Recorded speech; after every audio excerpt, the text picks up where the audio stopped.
Dottor Testa, oggi è stato presentato il 12° report sull'economia del mare con il focus sul Veneto e Venezia.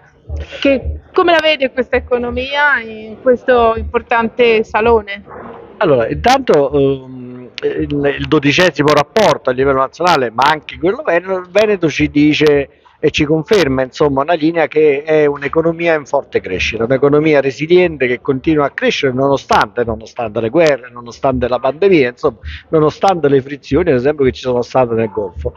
Il numero di imprese per la prima volta rispetto all'altro anno mostra un leggero arretramento, ma questo, come ho spiegato durante il mio intervento, è dovuto più che altro a un riequilibrio, perché parliamo di numero di imprese 2023 su 2022.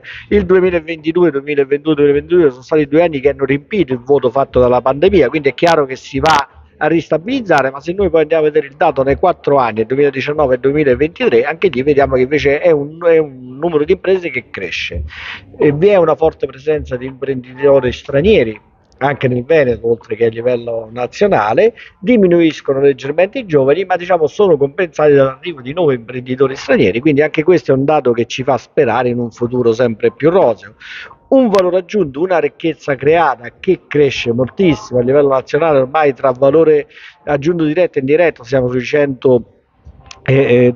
116 miliardi, un qualcosa che contribuisce quasi al 10% all'economia nazionale. Nel Veneto siamo intorno al 6%, 6,8 una precisione, ma Venezia come provincia invece ha un valore aggiunto che contribuisce alla sua ricchezza per oltre l'8%, soprattutto un dato delle imprese importantissime, perché se pensiamo che oltre il 12% di tutte le imprese della provincia di Venezia è data dall'economia del mare, da imprese di questo mondo capiamo che è un'economia che contribuisce forte anche alla ricchezza di Venezia e della sua provincia. Venezia come provincia si posiziona a livello di top 10 sempre nelle prime posizioni, e quindi ad esempio il valore assoluto per la ricchezza prodotta è quinta in Italia, per il valore aggiunto prodotto è quinta per il numero di occupati, addirittura scusate è quarta per il numero di occupati, e la cosa più importante è che è terza a livello nazionale, quindi sta sul podio subito dopo Roma e Napoli per numero di imprese e valore assoluto. Quindi questo che ci fa capire? Ci fa capire che l'economia del mare in Italia è fortissima,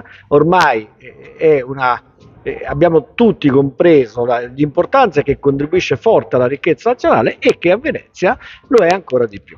Le faccio una domanda perché ho visto Sì. un dato che mi ha incuriosito prima, le chiedo se ci può indicare quali sono i settori dell'economia del mare che a Venezia e in Veneto vanno di più anche rispetto all'Italia.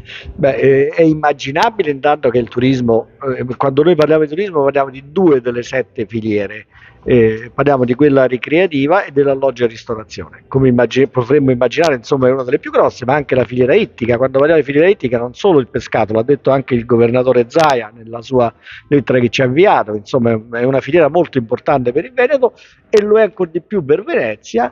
E dicevo, quando parliamo di filiera ittica però non parliamo esclusivamente di pescato, ma parliamo anche di lavorare, quindi ad esempio un ristorante che lavora il pesce o chi lavora il pescato fa parte della filiera ittica. La cantieristica si posiziona anche molto bene, ma nel complesso diciamo che il Veneto è una regione dove tutte le 7 filiere contribuiscono in maniera importante. Ripeto, il turismo e la filiera ittica sicuramente sono le principali. Grazie mille dottor Testa per il contributo. Prego.